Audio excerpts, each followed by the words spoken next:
Hi again, everyone. Scott Pyre, Pop Cool fan here, and in this video, I am actually going to be seeing the new Avatar movie tonight, Avatar: The Way of Water. So I figured, because I don't believe I've ever done a review of the first film on my channel before, so I would like to rectify that and do a review of that first film, which came out 13 years ago. 13 years ago, 2009.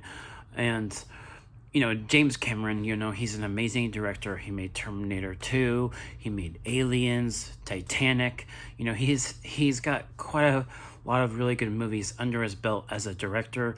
And this Avatar movie, the first film, it's been in development for a long time. And these Avatar sequels have also been in development for a long time. So, naturally, it's no surprise that even this first film, it really just sort of revolutionized films for years to come after it came out, because almost every movie after Avatar, would be released in 3D, and it started a trend, and in that way, and this it's very fascinating. And this movie, it still holds up today. Like, even 13 years later, this first film still holds up. The world of Pandora, the world building that this movie has, easily, it's the best thing about this movie. The best thing about this first Avatar movie is the world building.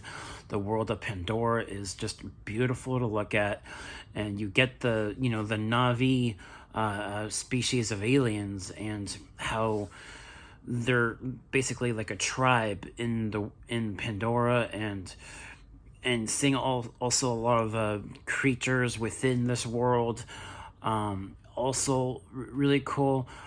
Granted, I will admit, okay, there is one CGI creature in this first movie where you can really tell the CGI on the CGI creature.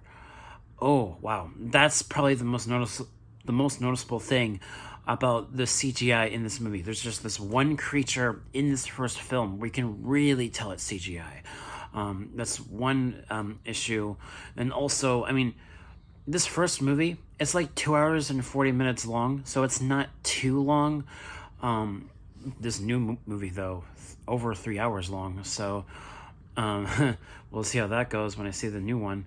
But yeah, and then you also have, within the story, we're following Sam Worthington's character. His name is Jake Sully, and he's going on this sort of mission as a Marine or whatever, and he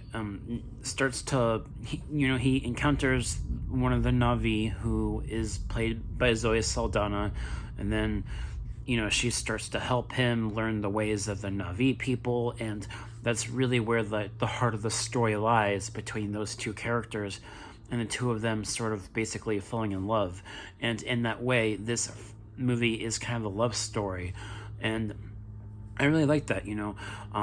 It's a love story, it's science fiction, it's filled with a lot of action, especially that third act. There's a lot of really good action sequences in that third act, and just visually, the movie's beautiful.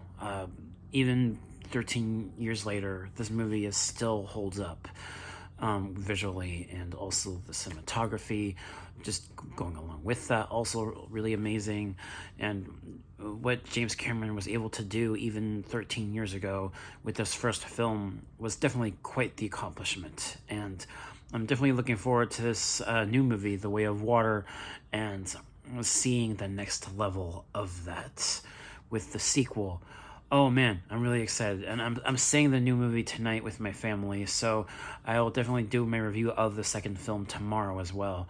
So I think, if I had to think of things to say about this first film, it's that it is a very familiar kind of story. It's not original. There have been stories like it before, like where you get a tribe of another species that's humanoid. sort of having a conflict between humans. They've done stories like that before, so it's nothing new. And, love story also, nothing new in regards to that, nothing too original within the story of this first film. So, yeah, that's the one other thing. And then also, I think Stephen Lang's character, while I do like him as a villain, I do okay. One thing I will say about Stephen Lang's character and where Jake Sully and him are sort of respect each other at the beginning of the film, then the Stephen Lang's character sort of just becomes the villain basically, but in a way his character is a little bit one note, not fully fleshed out. That's the one other thing about Stephen Lang's character. But other than that, though, I do like it's an enjoyable film from beginning to end. You'll definitely find a lot of entertainment value, and also just love everything that's going on. Every single shot of this movie, you can't get your eyes off it because it's so interesting to look at, so engaging, so beautiful. The landscapes and just everything about it just beautiful to look at, and you can't take your eyes off it. And it's just oh man, it's a great film. Definitely a science fiction film that will definitely still continue to still be relevant. It's still relevant. Also with the fact that this movie and the sequel sort of tackle a little bit of social commentary. There's a little bit of that in these movies as well, that I've noticed. And it's really cool. I like when science fiction movies sort of have social commentary that, sort of reflects on real world stuff. And I really like that. And also the music, another thing worth praising about this movie. It's the music. It's amazing music. Love it. And overall, it's a really good film. Just, like I said, just the few cons that I've had about this first film is Stephen Lang's character being a little bit one note, and also the story just being similar, familiar, compared to things that have come out before this. But yeah, great film. I'd probably give it an A-. That is my grade for Avatar, the first film. And I will definitely be doing my review of The Way of Water next. That'll probably be my next video tomorrow. So look forward to that. Thank you guys so much for watching, and I'll catch you all in the next one. Peace.